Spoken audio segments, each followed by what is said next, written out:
अस्सलाम वालेकुम नाजरीन, मैं हूं आपका मेज़बान उमर जावेद। प्रोग्राम जुर्म इंजाम के साथ लाहौर में बढ़ते हुए जराइम की वजह से लाहौरी जो है वो गैर महफूज होते जा रहे हैं। इसी तरह का एक हौलनाक वाक़या मिल्लत पार्क इलाके में पेश आया, जहां पर खातून अपनी बहू के साथ शॉपिंग करके वापस आ रही थी कि उनको डकैती मज़ामत पर कत्ल कर दिया गया। क्या मुल्ज़िमान गिरफ्तार करने में पुलिस कामयाब हुई?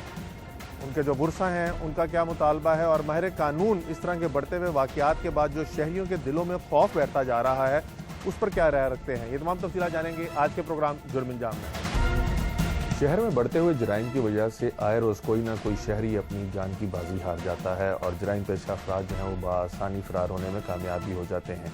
ऐसा ही इंतहाई अफसोसनाक वाक़या मिल्लत पार्क के इलाके में पेश है, जहाँ पे खातून अपनी बहू के साथ बाज़ार से वापस घर लौट रही थी कि जैसे ही वो गली में घर के करीब पहुंची तो दो नामालूम मोटरसाइकिल सवारों ने उनको लूटने की कोशिश की और मुज़ाहमत पर उनको फायरिंग करके कत्ल कर दिया। हमारे साथ इस टाइम मकतूला के बेटे और दीगर अजीज़ व कारब वो मौजूद हैं। उनसे जानने की कोशिश करेंगे कि ये वक़ूआ कैसे पेश आया, क्योंकि जब ये वक़ूआ पेश आया तो उनके बेटे और उनके दामाद गली में ही खड़े हुए थे, जिन्होंने इस वाक़े को अपनी आंखों से होते हुए देखा भी और मुल्ज़िमान को फिर बासानी फरार होते हुए देखा। मुद्दई मुकदमा जो है वो उनके सगे बेटे हैं, उनसे जानते हैं। भाई, एक तो इंतहाई अफसोसनाक वाक़या है कि इस तरह आपकी वालदा को बेकसूर कत्ल कर दिया गया। उस रोज़ यानी ये इलाके में वालदा शॉपिंग करके वापस आ रही थी, दूर गई थी, क्या हुआ?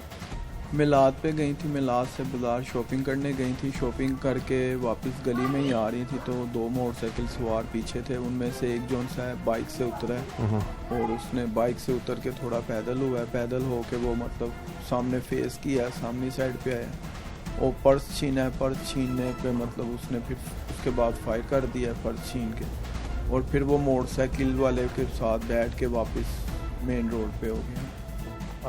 जब ये वक़ूआ पेश आया, आप बता रहे थे कि आप गली में वहाँ पे मौजूद थे, आप कहाँ पे मौजूद थे, कितनी दूर मौजूद थे? थोड़े से चंद 2-3 कदम पे ही मौजूद था। आपने क्या देखा, क्या हुआ? उसने पर्स छीना है तो मतलब वालदा की चीख निकल गई है। चीख निकलने पे उसने फायर कर दिया।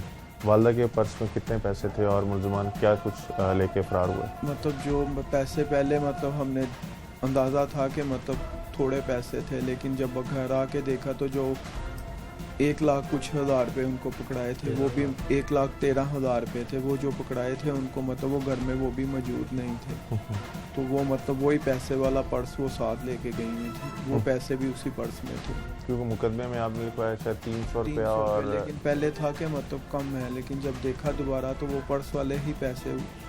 तो वो पैसे लेके क्या शॉपिंग क्या करने गई थी? इतनी रकम क्यों लेके गई थी मुबारक? वो शॉपिंग करनी थी, उन्होंने मतलब हुड वगैरह सर्दियों के कपड़े लेने थे, मतलब मेरे हुड कपड़े लेने थे, इसलिए वो बाज़ार पैसे लेके गई थी। तो आपको लगता है कि किसी को यानी किसी तरह ये मालूम हो गया कि उनके पास पैसे हैं वारदात की? शायद ये हो सकता है कि मतलब किसी दुकानदार के पास पैसे निकालते हुए देख लिया है किसी ने, या 2-3 जगह पे वो रुकी हैं, उधर किसी ने देखा है तो वहाँ से मतलब वो पीछे लगे हैं।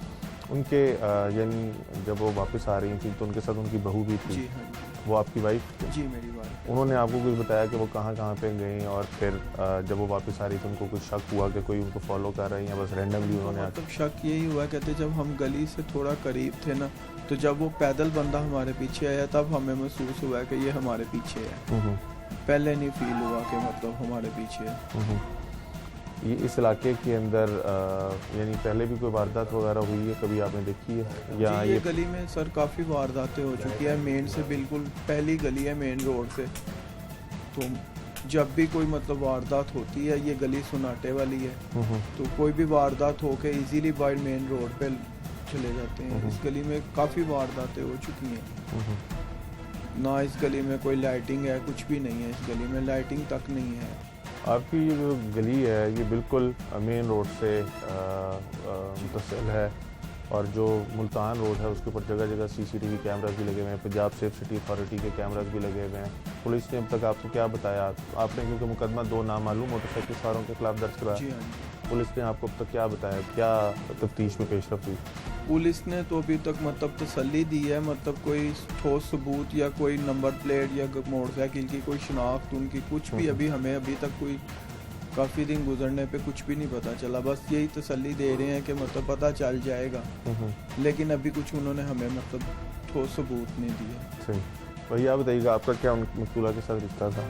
जी मैं दमाद हूँ। और आप भी गली में उस टाइम आप भी यानी शाहिद था? जी मैं भी उस वक्त पास ही दोनों हम भाई इकट्ठे ही खड़े थे। ठीक, आपने कुछ देखा आप लोग, यानी जब मुलजमान ने वारदात की आप लोगों ने उनको देखा, कुछ चेहरे वगैरह पहचाने गए, आपके पास से गुजरे या वो ऑपोजिट वापस? नहीं, वो दूसरी तरफ से स्कीम मोड़ की तरफ से वापस चले गए। वो मास्क पहना हुआ था, एक ने हेलमेट पहना हुआ था, दूसरे ने मास्क पहना हुआ था। तो जब ये वकूआ आपके सामने हुआ तो पहला आपका रिएक्शन क्या था, क्या आपने किया? हम तो फ़ौरन अपनी तरफ ही भागे हैं, अपनी वालदा की तरफ भागे हैं फ़ौरन। तो वो एक सेकंड में वो गायब हो गए, साथ ही तो गली टर्न हो जाती है, तो स्कीम मोड़ की तरफ वापस चले गए। पुलिस का कहना है कि हंजरवाल के करीब जाके वो मोबाइल भी उसके अंदर ही था, पर्स के अंदर, तो वो मोबाइल जो है ना वो हंजरवाल के पास जाके वो बंद किया उन्होंने। तो उन्होंने उधर कहते हैं कि जी कुछ सर्च ऑपरेशन भी किया है और सेफ सिटीज़ के वो कैमरे कोई फुटेज भी ली है, लेकिन अभी कुछ पता नहीं चला। इतने रोज़ गुजर जाने के बावजूद भी जैसे भाई कह रहे हैं कि कोई सुराग नहीं लग सका, आप लोगों ने पुलिस से पूछा, पुलिस ने आपको कुछ बताया है? आप उनके पास जाते हैं तो वो आपको क्या कहते हैं? यहाँ पुलिस वाले आपके पास आए हों, बुलाया हो? आते हैं, कल भी आए थे, परसों भी, कल हम भी उनके पास गए थे, तो वो तसल्ली देते हैं कि जी हम जो है ना पूरी कोशिश कर रहे हैं और इंशाल्लाह ताला कहते हैं जी हम कुछ ना कुछ सुराग लगा लेंगे। तो पुलिस से आपने ये पूछने की कोशिश की कि जिस तरह से वालदा आपकी पैदल आ रही थी, आपकी सास पैदल वापस आ रही थी, इस तरह बुज़ुर्ग खातून को लूटने के लिए कोई ना कोई वजह होनी चाहिए, तो उनको किसी के ऊपर शक या छुपा हुआ है? जिस तरह ये भाई बता रहे हैं कि पीछे से वो 2-3 दुकानों से होके आई हैं, उनसे कोई पूछ-कुछ की गई हो वहाँ पे कुछ? इसका हमें कोई इन्फॉर्मेशन नहीं दी, कुछ नहीं बताया। क्या कह रहे हैं? जी अभी तक उन्होंने मतलब जिस वो कुएं से जो रास्ते पे वो आते रहे हैं, गए हैं, उस रास्ते से किसी पुलिस वाले ने भी जाके हमारे साथ मतलब नहीं पूछा कि किस दुकान पे गए हैं, कौन कौन सी दुकान पे रुके हैं, कहाँ से शॉपिंग की है। अभी ये पुलिस वालों ने मतलब इस तरह का कोई हमारे साथ ना यानी कोई आपके साथ उस तरह से नहीं। ताउन नहीं किया जा रहा है कि मुलजिमान तक पहुँचा जा सके? ताउन बस यही है कि मतलब वो तसल्ली दे रहे हैं कि हमने सीसीटीवी कैमरे भी देख लिए हैं, मोहल्लेदार भी सारे दे सकते हैं। तो मतलब अभी कोई मतलब रिस्पांस कुछ भी नहीं अभी मिला, रिस्पांस वाला कोई अमल दखल नहीं है इसमें। ये वाली सब तो भी है। अंकल आप बताइएगा कि एक बुज़ुर्ग खातून जो अपनी बहू के साथ पैदल आ रही हैं, बेज़रर, ना उनका किसी को नुकसान पहुंचा सके ना कुछ, इस तरह सरे बाज़ार उनको रोक कर लूटा गया। और उसके हाल ये है कि मैं जुमे की रात को जब शॉप से वापस आया हूँ ना जी, तो मैंने ना अपनी मिसेज को 1,13,000 रुपया दिए। अच्छा जी। मैंने कहा ये मतलब 13,000 रुपया ना कि तुम 6-7 दिन का खर्चे के लिए रख लो, 1,000-1,500 रुपया रोज़ का खर्चा, डेली सुबह जाने के वक्त पैसे मांगती हो तो वो मुनासिब नहीं है। 1 लाख रुपया अलहदा रख लो, तो मैं जब ज़रूरत पड़ेगी ना तो आप बेटे को भेज के ना काश को तो मंगवा लूँगा। उन्होंने मेरे सामने वही पर्स पकड़ा है, उसमें ही रखे हैं। अच्छा। तो अक्सर वो जब बाजार जाती थी ना तो वो पर्स दूसरा छोटा लेके जाती थी, बटुआ जिसको कहते हैं, छोटा सा पर्स है, उस पर प्रिंट भी है शॉप का मतलब नाम वगैरह। तो उस दिन वो उन्होंने मिलाद पे क्योंकि जाना था तो वो उसी पैसों को साथ में उन्होंने कहा जी मतलब मेरे पास ही है पर्स भी, पैसे भी मैंने घर में ही रखने हैं, वो उसी तरह उठा के पर्स ले गई हैं। बाज़ार से उन्होंने वो एक वुड ख़रीदा है बच्चे के लिए, कोई बल्ब 3 ख़रीदे हैं और कोई दुपट्टे वगैरह पिको शिको करवाए हैं पाकी चटी। तो वो ये भाई दूध वाला है, उसकी फोटेज में वो बेटी ने जो बहू मेरी थी उसने पहचाना है कि 2 बंदे जो इधर मतलब जब फायर हुआ तो वो बिल्कुल साथ थी जी। तो इस तरफ थी बेगम, तो बेगम को उन्होंने ना बेटी ने उस तरफ कर दिया, उसको छुपा हुआ है, उसको दीवार की तरफ कर दिया। तो वो उन्होंने हैंड अप किया तो उनका मुंह उस तरफ हो गया। ये दोनों जो थे ना ये उस वक्त जा रहे थे, मैं शॉप पे था, तो वो ना जब उस तरफ रुख हो गया तो ये नहीं पहचान सके कि जी वो कौन है। वो बच्ची उनको पहचानती है, वो भी कहती है पहले 2 दिन तो वो सकते में रही है, अब वो कहती है कि वो मेरे सामने आ जाए ना या मुझे फोटेज क्लियर दिखाई जाए तो मैं पहचान लूँ। वो बैतुल मिल्क वाला जो है वो उसके कैमरे में बच्ची ने देखा है उनको पहचान लिया। मोटरसाइकिल सवार गुजरते हुए नजर आते हैं। दोनों को पहचान लिया। वो वहाँ से जब ऑटो खरीदा है ना उन्होंने, तो वहाँ से वो कह रही है मेरे पीछे, मतलब वो आ ये रहे आप लोगों ने फुटेज अपने तौर पे जाके देखी है? पुलिस के साथ जाके देखी है। पुलिस के पास भी उसका सारा डाटा आ गया। मतलब तो हालांकि मैं ये कहना चाहता हूँ, मैं पुलिस बज़ाहिर बातों से तो फुल तामल कर रही है, बार बार हमारे पास आ रही है, तो लेकिन मैंने उनको रात को भी रिक्वेस्ट की थी, खालिद साहब जो SHO हैं, मैंने कहा जी सर ये हैवी माइंड का कैमरा लगा हुआ है, ये सारे रिजवी साहब का मज़ार है, यहाँ चंद दिन पहले ही मामला इतना गड़बड़ था, तो ये सारे मेन कैमरे लगे हुए हैं, करोड़ों रुपए इन कैमरों पे खर्च हुए हुए हैं, तो आप इनसे फोटो निकालें, वो उसकी नंबर प्लेट लें और वो ट्रेस हो जाएंगे बंदे, बाइक ट्रेस हो जाएगी। हाँ जी, हम आपको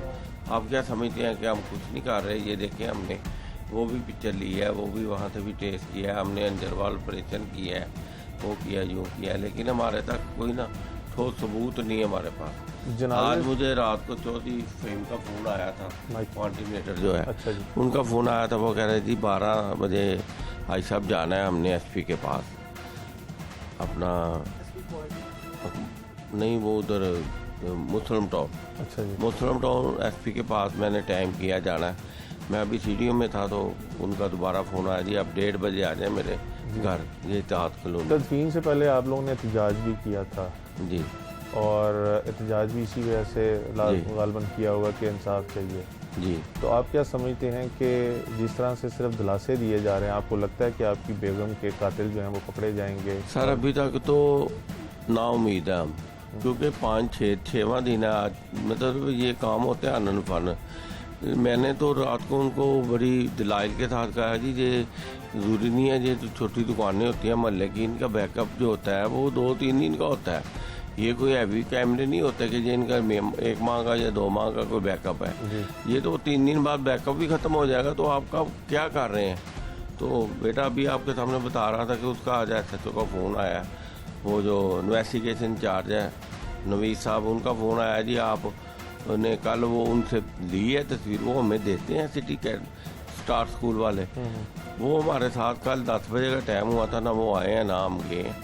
तो यानी पुलिस आपके साथ CCTV फुटेजेस और तस्वीर लेने के लिए नहीं जा रही है, आपको खुद कह रही है कि आप जाके? हाँ जी, जो ली है वो भी हमने इसरार किया 2-2, 4-4 बार, तो वो मतलब हमारे साथ गए हैं। कितना इस वाक़े के बाद दिल में खौफ है? जैसे आप अभी कारोबार भी मगरब के बाद मैं बेटे को बाहर नहीं जाने दे रहा, मतलब मैं आपको क्या बताऊँ, अब हम तो इतने खौफजदा हैं कि अब हम मजबूर हो गए हैं कि हम सोच रहे हैं कि हम शिफ्ट हो जाएं कहीं, ये गाड़ी छोड़ दें, बेच दें। वाक़े के बाद कोई इलाके में पुलिस की गश्त वगैरह कोई नहीं हमने नहीं देखी थी। वो कहते हैं जी मैं रात को 2 बजे आपकी गली से आया हूँ, मैं 3 बजे आया हूँ, लेकिन हमें क्या पता 2 बजे आया कि नहीं आया। दिन में आपको कोई नजर आता है? दिन में 1-2 दफ़ा मैं हमारे पास ही आते चले जाते। जैसे कोई इस वाक़े के बाद इतना बड़ा वाक़या हो गया, नहीं कोई नहीं है, नहीं कोई गश्त वगैरह नहीं, बिल्कुल नहीं। बल्कि मैंने उनको रिक्वेस्ट की है जी, यहाँ पहले नाका लगता था, तो जब से ये फोर्स आई है, क्या नाम है, डॉल्फिन, उसके बाद बल्कि इसको नाके को मज़ीद बढ़ना चाहिए था, लेकिन वो ख़त्म कर दिया गया। तो इस मोहल्ले में इतनी वारदात हुई, 2 दफ़ा हमारी गाड़ी से बाहर बैटरी उतार के कोई ले गया, एक दफ़ा ये साथ वाले 2 घर छोड़ के वो लेडीज सी बाजी, उनको उन्होंने गेट के ऊपर बिल्कुल एंडअप करके उनकी चूड़ियाँ 6 उतार दी हैं। तो ये सारे वाक़यात कितने अरसे में रूनुमा हुए? ये तकरीबन 6-7 माह में, मतलब ये वाक़यात हो गए। साल के अंदर इतने वाक़यात इस गली में हो चुके हैं कि अब ऐसे लग रहा है जैसे हम कहीं बॉर्डर पे बैठे हुए हैं, महफूज ही नहीं है कि इधर से कोई बम या गोली कोई आ जाएगी।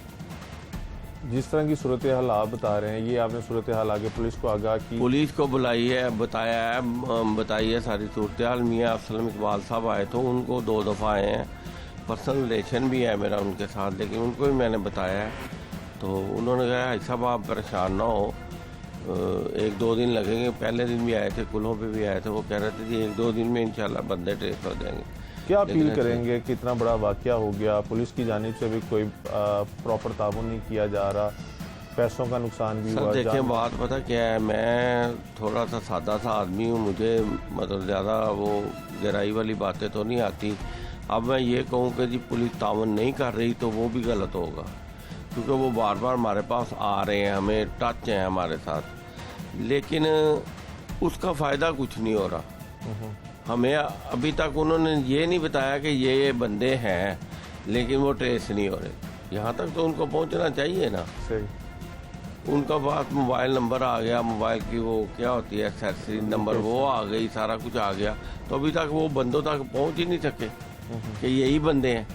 जबकि वो फुटेज में बंदे आ रहे हैं नज़र, वो उस कैमरे में भी आ रहे हैं। और ये बाहर वाला जो कैमरा है, ये बाहर कॉर्नर पे लाइटों की दुकान है, बम्पर की, बम्पर रिपेयरिंग लाइटें वगैरह, उनके कैमरे में बहुत क्लियर वो नज़र आ रहे हैं। और टर्न होते पहले वो हेलमेट वाला बंदा आगे है, फिर बाद में वो पीछे आ जाता है, वो बंदा आगे बैठ जाता है। वापसी में वो बंदे आगे पीछे हो गए ना, वो अगला बंदा जो वो वारदात करता है, वारदात करने के बाद वो बंदा पीछे बैठता और चले जाते हैं। तो क्या अपील करेंगे? यही हमें तो इंसाफ चाहिए। हम तो चाहते हैं कि वो पकड़े जाएं, ताकि हमारा तो जो नुकसान है उसका ज़ाला तो नहीं है, ना ही हो सकता है, ना ही है। बिल्कुल। तो अब हमें तो अफसोस के अलावा कुछ भी नहीं है और सब्र है। लेकिन नेक्स्ट लोगों के लिए भी, ये महल्लेदारों के लिए भी फ़ायदा है कि वो अगर पकड़े जाएंगे, पता नहीं वो ही ग्रुप एक ही है जो वारदातें इस महल्ले में कर रहा है, वो बढ़ती जा रही हैं। मतलब ये नेक्स्ट जो अवाम है उनके लिए तो ये होना चाहिए ना। सही, बहुत शुक्रिया।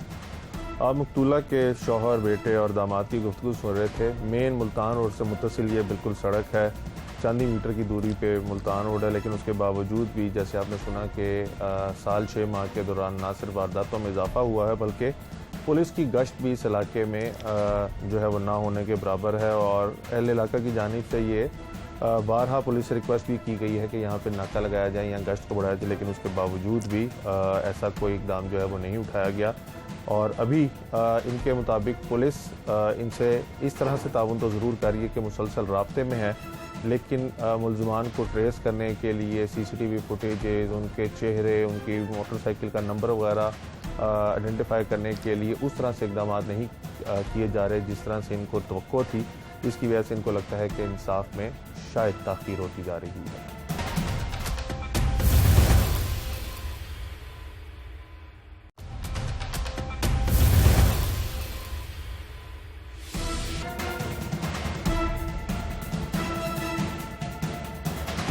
SSP ऑपरेशंस लाहौर हमारे साथ मौजूद हैं। इनसे जानने की कोशिश करेंगे कि अगर रवा माह की और गुज़िश्ता माह की बात की जाए तो क्राइम वेव के अंदर इजाफा देखने में है और स्ट्रीट क्राइम जो है उसके अंदर काफ़ी ज़्यादा इजाफा हुआ, जिसकी वजह से ना सिर्फ शहरी ज़ख्मी हुए हैं बल्कि हलाकतें भी हुई हैं। डकैती के ऊपर मर्डर भी हुए हैं। और जिस केस के ऊपर आज हम प्रोग्राम कर रहे हैं इसके अंदर भी खातून तकरीबन घर से कोई 100 मीटर की दूरी पर थी कि 2 डाकू आए और उन्होंने सिर्फ खातून की चीख मारने के ऊपर उनको सीने में गोली मारी और उनकी ज़िंदगी छीन ली। इनसे और भी बहुत से सवाल हैं जो जानेंगे। एक तो मुस्तनसर भाई, वक्त के लिए बहुत शुक्रिया। मुस्तनसर भाई, अगर 2 महीने में देखा जाए, अक्टूबर और नवंबर की बात की जाए, तो स्ट्रीट क्राइम बढ़ा है, उसकी क्या वजह हो सकती है? बिस्मिल्लाहिर्रहमानिर्रहीम। एक तो ये कि जो आप क्राइम में इजाफे की बात करें, इसका मेरे ख्याल में ज़्यादा ताल्लुक डाटा से ज़्यादा परसेप्शन के साथ है। जैसे आपके इल्म में है कि जब डी साहब ने, SNU साहब ने चार्ज दिया, उसमें हमने जितने पेंडिंग केसेस थे, तो ऐसे केसेस जो कि जेन्युइनली रिपोर्ट हुए और उसकी वेरिफिकेशन पुलिस ने की और उसकी रजिस्ट्रेशन किसी भी वजह से नहीं हो पाई कि कंप्लेनेंट ने फॉलोअप नहीं किया या पुलिस ने उसको आगे टेकअप नहीं किया, उन तमाम की रजिस्ट्रेशन की गई और उसमें काफ़ी थाउजेंड ऑफ केसेज थे जो कि रजिस्टर किए गए। उसका बुनियादी मकसद ये था कि एक शहरी जिसके साथ जेन्युइन वारदात हुई है उसको रिकॉर्ड पे लाया जाए ताकि उसकी इफेक्टिव प्रिवेंटिव स्ट्रेटजी बना दी जाए। उस सिलसिले में रजिस्ट्रेशन हुई, तमाम केसेस अब तकरीबन पुराने रजिस्टर हो चुके हैं, उसको हम बड़े डिलीजेंटली फॉलोअप करें। तो क्राइम वेव का ताल्लुक है कि ये स्ट्रीट क्राइम जो है अर्बन सेंटर की एक रियलिटी है, मतलब जिसको पुलिस रेगुलरली टैकल करती रहती है। ये बड़ा अनफॉर्चुनेट है कि ये 3 ऐसे वाक़यात हुए कि जिसमें स्ट्रीट क्राइम के दौरान लोगों की जान चली गई, लेकिन हम इसको बड़ा डिलीजेंटली अल्हम्दुलिल्लाह फॉलो कर रहे हैं। जो सिटी का केस था उसमें तो एक्यूज़ को विदिन 24 आवर्स आइडेंटिफाई कर लिया गया, अरेस्ट कर लिया गया। दूसरा जो केस है इस पर बड़ी हमारी स्पेशल टीम काम कर रही है, मैं खुद उसको सुपरवाइज कर रहा हूँ और उसमें कुछ एविडेंस हमारे पास हैं, क्लू मौजूद हैं और इंशाल्लाह ताला हम उसको भी बहुत जल्द जो है वो रेस्क्यू कर लेंगे। जिस तरह से आप जब आप पिछली दफ़ा SSP ऑपरेशन लाहौर लगे तो आप पॉकेट जो थे वो पॉइंट आउट करते थे कि ये क्राइम की हॉट पॉकेट्स हैं, इनके ऊपर जिस इलाके के अंदर ये खातून मर्डर हुई हैं दोपहर के दौरान, वहाँ पर एक खातून जो है वो पहले ज़ख्मी भी हो चुकी हैं 6 माह पहले। 2 खवातीन जो हैं वो इसी स्ट्रीट के ऊपर उनके साथ वारदात हुई है, लेकिन खुशकिस्मती से वो ज़ख्मी वगैरह नहीं हुई। क्या वजह है कि अगर एक सड़क या एक एरिया के अंदर बार बार रिपीटेड क्राइम हो रहा है, आपके पास डॉल्फिन है, पीरू है, थाने की पुलिस की गश्त है, क्यों गश्त नहीं बढ़ाई जाती? किस चीज़ का इंतज़ार किया जाता है? किसी बड़े वाक़े का इंतज़ार किया जाता है, या आप समझते हैं कि थाने के ऊपर नेग्लिजेंस यानी पार्ट जो है वो अदा किया जाता है? देखिए, क्राइम जो फाइटिंग में एक कंसिस्टेंट चैलेंज है, इसमें कोई एक स्टैटिक जो है सिचुएशन नहीं हो सकती, ना ही स्टैटिक मरीज लिए जा सकते हैं। इस स्पेसिफिक केस में जैसे आपने कहा कि वो जो एरिया है, एक डेफिनेटली जो एरिया है जैसे बस स्टैंड है, वहाँ पे जो उसके तरफ एरिया होता है, वहाँ पे लोगों की बहुत ज़्यादा आमदरफ्त होती है, जिसकी वजह से जनरली ऐसे इलाकों में क्राइम का ट्रेंड बाकी इलाकों में इसको ज़्यादा होता है। उसके लिए हमने आइडेंटिफाई किए हैं वो 30 पुलिस स्टेशन, जिसमें हमारा ऑलमोस्ट 70% क्राइम है, और उन पुलिस स्टेशन के अंदर स्पेसिफिक क्राइम पॉकेट्स जो हैं वो भी आइडेंटिफाई किए हैं। अब ऐसा है कि देखिए, पुलिस जो भी ये लॉ इन्फोर्समेंट एजेंसीज हैं, जैसे यहाँ पे डॉल्फिन भी है, PRU भी है, सेफ सिटी का सेटअप भी है, थाना भी अपना काम करता है, ये एक इन हार्मनी काम कर रहे हैं। अब उस स्पेसिफिक बीट में मैंने खुद वो जगह जाके देखी, उसमें आपको पता है कि वो बड़ी नैरो स्ट्रीट्स हैं जहाँ पे अंदर ये वारदात हुई। पुलिस की जो प्रेजेंस है मगरब के औकात में, ये बाकी हम मोस्टली कोशिश करते हैं, क्योंकि ये पॉसिबल नहीं है कि 100% जगहों पर फिजिकल प्रेजेंस हो। आप जो पेट्रोलिंग स्ट्रेटजी बनाते हैं उसमें जो नोड पॉइंट्स हैं, मतलब वो इंपॉर्टेंट रोड्स जो लीड करते हैं क्राइम पॉकेट से, तो आप उनको कवर करते हैं, मेन बिजनेस मार्केट्स को कवर करते हैं, लेकिन एक डेंस पॉपुलेशन के अंदर 100% स्ट्रीट्स को कवर करना शायद पॉसिबल नहीं होता। हाँ, उसका ये हल ज़रूर है कि उसके साथ जो एक पैरेलल हमने सेटअप बनाया है, उसमें हम फॉलोअप कर रहे हैं कि जो क्रिमिनल्स हैं जिन्होंने पहले क्राइम किया, उसके बाद वो बेल होकर बाहर आ गए, उन तमाम लोगों को इफेक्टिवली टैकल किया जाए, क्योंकि ये कोई एक स्ट्रेटजी से क्राइम कंट्रोल नहीं हो सकता। It has to be a multi prong strategy, कि उसमें हम अपनी विजिलेंस भी बढ़ाएं, रोड पे प्रेजेंस भी बढ़ाएं, हमारी चेकिंग भी बढ़े, क्रिमिनल्स अरेस्ट भी हों, और उसके साथ साथ इफेक्टिव प्रोसिक्यूशन भी हो ताकि उनको सज़ा करवाई जा सके।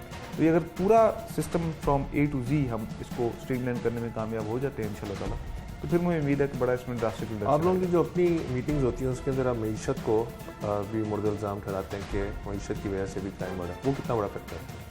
देखिए, उसमें ये एक जनरल है, लेकिन इस पर कोई ऐसा साइंटिफिकली ये कंक्रीट बात करना तो पॉसिबल नहीं है, क्योंकि मैंने अपने एक्सपीरियंस में ये देखा है कि हमारे जो क्रिमिनल्स हैं, स्पेशली स्ट्रीट क्रिमिनल्स हैं, वो रिपीट ऑफेंडर्स हैं। वो हैं जो हैबिचुअल हैं, इधर दे आर ड्रग एडिक्ट्स और they are no in habit of doing crime. और उसकी वजह शायद ये है कि जो उसकी कॉस्ट ऑफ क्राइम है, कॉस्ट ऑफ क्राइम मैं ये कहता हूँ कि एक बंदे ने अगर क्राइम किया, फिर उसको उसमें अगर वो गिरफ्तार हुआ तो कितना देर उसको जेल रहना पड़ा, कितना उसने उसको सफ़र किया।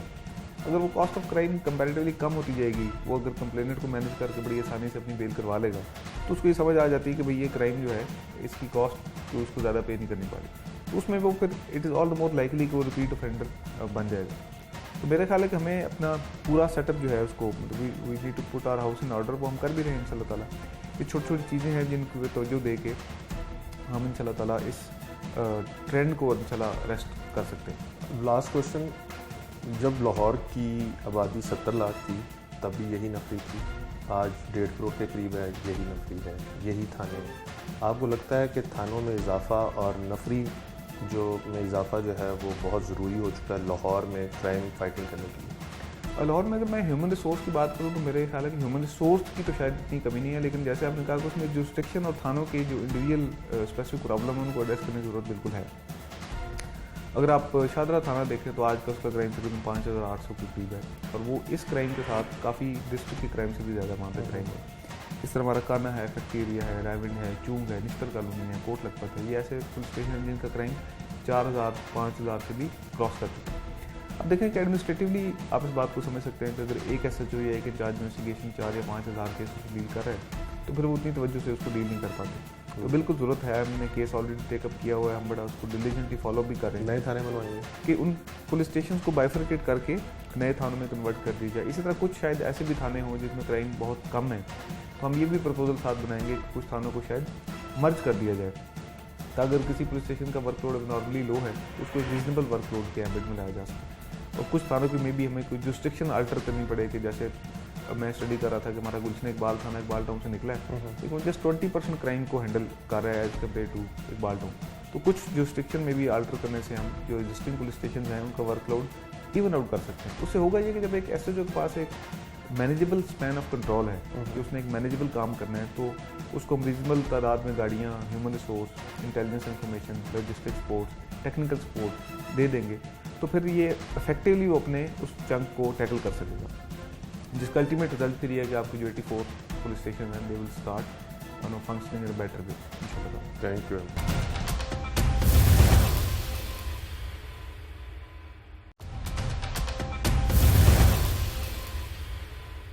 हमारे नफ्सियात डॉक्टर तहरा रुबाब साहब हमारे साथ मौजूद हैं। इनसे जानने की कोशिश करेंगे कि शहर में बढ़ते हुए क्राइम की वजह से जहाँ पर शहरी बहुत ज़्यादा खौफज़दा होते जा रहे हैं, वहीं जिन लोगों के साथ ये वाक़यात रोनुमा होते हैं वो भी नफ्सियाती मसाइल का शिकार हो जाते हैं। जिस तरह आज इस वकूए के ऊपर हम प्रोग्राम करके आए हैं, उनके मकतूला के शौहर कहते हैं कि वो इस बारे में सोचना शुरू हो गए कि वो ये घर ही छोड़ दें क्योंकि इस घर के पास ये वाक़या पेश आया है। दूसरा, उनका कहना है कि उनका इकलौता बेटा है, इसलिए अब वो उसको शाम को जब अंधेरा हो जाता है वो घर से भी निकलने नहीं देते कि खुदा ना खास्ता दोबारा कोई ऐसा वाक़या रोनुमा ना हो जाए। तो माहिर नफ्सियात से जानने की कोशिश करेंगे, एक जिनके साथ वाक़या पेश आ रहे हैं वो तो खौफज़दा हैं ही हैं, लेकिन जब ऐसे वाक़यात माशरे में एक दूसरे से पता चलते हैं, सुनाई देते हैं कि ये वाक़यात रोनुमा हो रहे हैं, तो लोग जनरली भी बहुत ज़्यादा खौफज़दा होते जा रहे हैं। तो इसका इम्पैक्ट क्या होता है?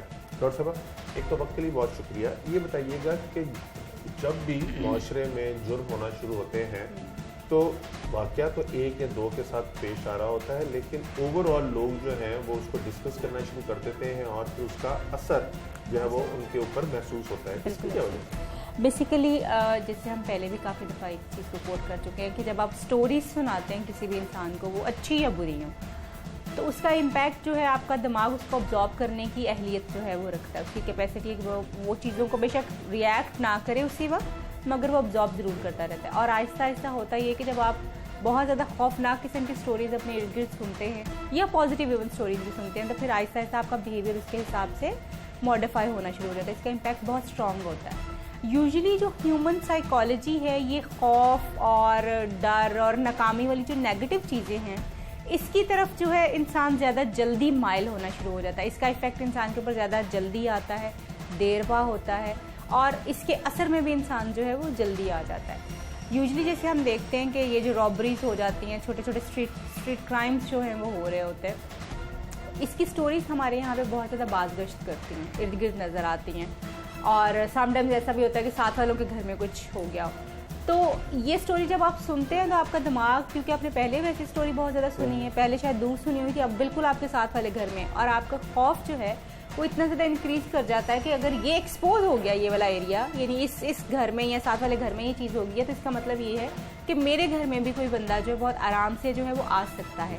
बेसिकली ये आपकी लर्निंग है जो ओवर द टाइम हो रही है थ्रू स्टोरीज, और उसके बाद जब आप इसको बहुत करीब इस ख़तरे को महसूस करते हैं तो फिर आपको लगता है कि ये या तो आपके साथ हो जाएगा या आपके साथ ही हुआ है एक्चुअली, कि अगर आपके साथ हुआ है, आपके साथ वाले घर में हुआ है, आपकी गली में हुआ है, बिल्कुल आपके घर के सामने, तो यू फील लाइक ये बिल्कुल आपके साथ ही हुआ है। उस वजह से फिर जो लोग समटाइम्स जो है वो ऑफकोर्स ये एक ट्रॉमा होता है, और ये कई लोगों को ये ट्रॉमा जो है बहुत साल तक इफ़ेक्ट कर सकता है, कई लोगों को दिनों तक इफ़ेक्ट कर सकता है। बट जिन लोगों के साथ ये एक्चुअली होता है उनके लिए तो बहुत बड़ा, मगर उसके इर्द गिर्द रहने वाले लोगों को भी ये उतना ही इफ़ेक्ट कर रहा होता है, बिकॉज लोगों को लगता है कि वो एक्सपोज हो चुके हैं, वो भी अब सेफ नहीं है उस तरह। जिस तरह से जो मकतूला के शौहर हैं वो कहते हैं कि वो ये सोचने पर मजबूर हो गए हैं कि वो इस घर को ही सेल कर दें जहाँ पे वो रहते हैं, और दूसरा वो कहते हैं कि उनका जवान बेटा है जिसकी शादी भी हुई है, वो उसको शाम को मगरिब के बाद हरगिज़ निकलने नहीं देते।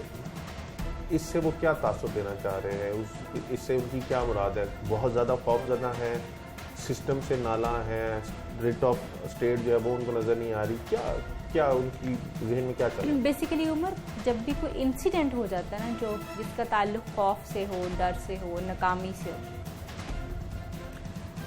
और या मायूसी के साथ भी हो, वो इंसिडेंट जो है वो आपको, वो एक ट्रॉमा की कंडीशन है जैसे मैंने आपको कहा, और उसका इस तरह का रिस्पांस आना कि मैं बहुत ज़्यादा खौफज़दा हो गया और मुझे डर लगना शुरू हो गया, इवन जो बंदा भी पास से गुजरा उससे भी कि कहीं स्नैचिंग ना हो जाए, कुछ हो ना जाए, ये कुछ अरसे के लिए एक नॉर्मल रिस्पांस है।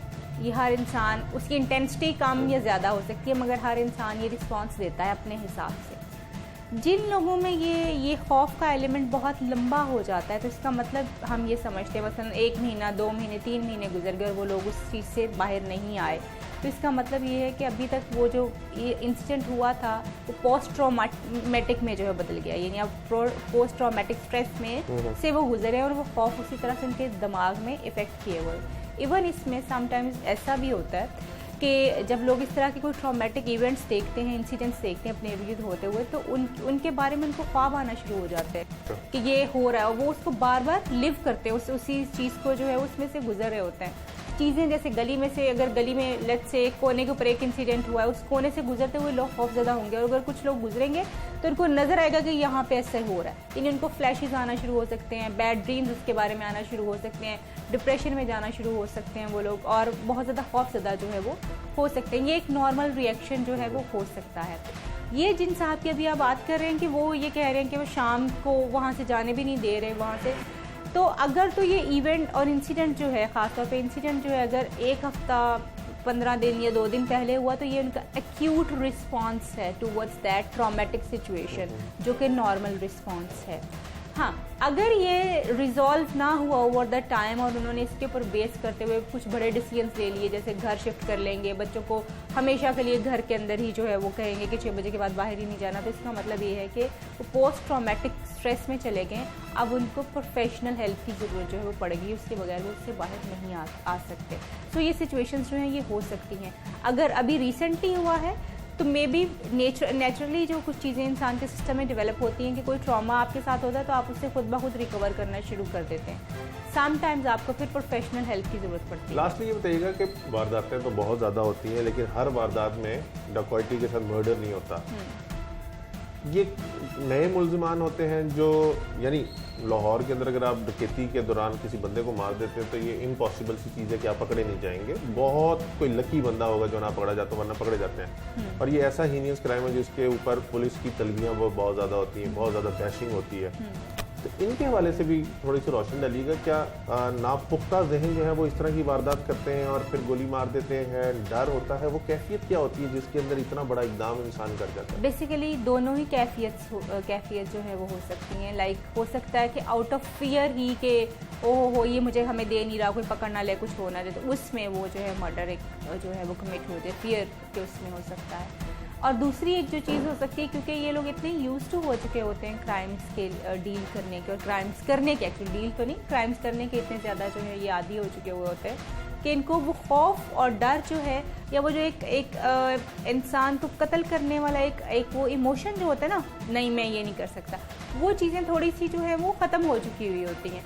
एंड ये भी ह्यूमन साइकोलॉजी है कि जब आप डे टू डे ट्रॉमा के साथ डील करते हैं या ज्राइम में आप इन्वॉल्व होते हैं, तो उसकी जो इंटेंसिटी ऑफ फीलिंग होती है ना, वो आहिस्ता आहिस्ता कम होना शुरू हो जाती है और आप नम हो जाते हैं। फिर वो चीज़ आपके जहन को उतना ज़्यादा डिस्टर्ब नहीं करती, इकट्ठी ज़रूर होती रहती है पीछे, मगर वो उतना डिस्टर्ब नहीं करती जितना वो पहली दफ़ा या दूसरी दफ़ा आपको डिस्टर्ब कर रही होती है। सो दोनों ही एलिमेंट हैं कि एक तो फियर के आउट ऑफ भी वो उन्होंने ये कर सकते हैं कि जी अपने डर के उसमें उन्होंने कर दिया, और दूसरा जो है क्योंकि अब उनके लिए ये जुर्म करना इतना कोई वो अहम नहीं रहेगी बात, एक मामूली बात है उनके लिए, तो वो फिर उसमें भी वो कहते हैं क्या हो जाएगा ये नहीं। एंड ऑफ कोर्स फिर एक चीज़ जो है आपने बहुत अच्छे तरीके से इस चीज़ को पॉइंट आउट किया कि हमारे यहाँ का लॉ इन्फोर्समेंट जो सिस्टम एटलीस्ट वो इस तरह के क्राइम्स को ज़रूर करता है, तो वो जितना ज़्यादा जज़ा और सज़ा का कॉन्सेप्ट जिस जगह में जितना ज़्यादा होता है, वहाँ पे हम देखते हैं क्राइम्स उतने ही लोग करते हुए डरते ज़रूर है, होते ज़रूर हैं क्राइम्स किसी भी सोसाइटी को, लेकिन वो इतना ज़रूर हो जाता है कि जी हम पनिश भी होगा इस चीज़ के लिए।